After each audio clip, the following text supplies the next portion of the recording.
నిర్వహించినప్పుడు ఈ చర్య ప్రముఖంగా చెప్పబడుతుంది.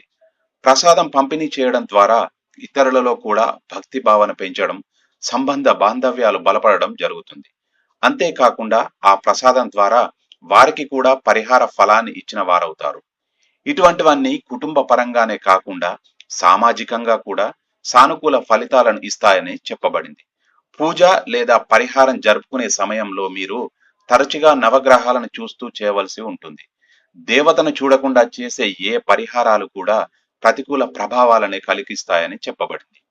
పూజ జరుగుతున్న సమయంలో దేవతల ముందు శిరస్సును వంచి ఉండటం అనాదిగా వస్తున్న సంప్రదాయ పద్ధతిగా ఉంటుంది.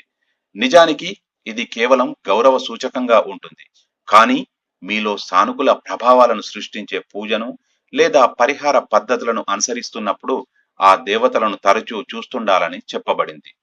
శనివారం మినహా మిగిలిన రోజులలో నవగ్రహాలను పూజించేటప్పుడు 9 మార్లు కాకుండా ఒకసారి మాత్రమే వాటి చుట్టూ తిరగడం ఉత్తమంగా చెప్పడమైనది. మన ఖగోళంలో ఉండే 9 గ్రహాలను నవగ్రహాలు అని పిలుస్తారు.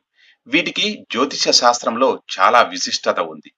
వీటి ప్రభావంతోనే మానవుని జీవితం అనేక ప్రభావాలకు లోనవుతుందని హిందువుల విశ్వాసం. అదేంటో ఇప్పుడు చూద్దాం. సూర్యుడు ఆరోగ్యాన్ని, చంద్రుడు మనశ్శాంతిని, అంగారకుడు అహంకారాన్ని, బుధుడు ధనాన్ని, గురుడు విద్యాబోధనను, శుక్రుడు ఐశ్వర్యాన్ని, సంతానాన్ని, శని ఉద్యోగోన్నతి, రాహువు క్రూరబుద్ధిని, కేతువు విపరీత ప్రభావాన్ని చూపుతుంది. నవగ్రహాలకి ప్రదక్షిణ చేసి ఇంటికొస్తూ ఉంటాం. కాకపోతే మనం ఇంటి దగ్గర నుండి బయలుదేరినప్పటి నుండి మళ్ళీ ఇంటికి వచ్చే వరకు మధ్యలో ఉన్న కొన్ని అనుమానాలు వస్తాయి.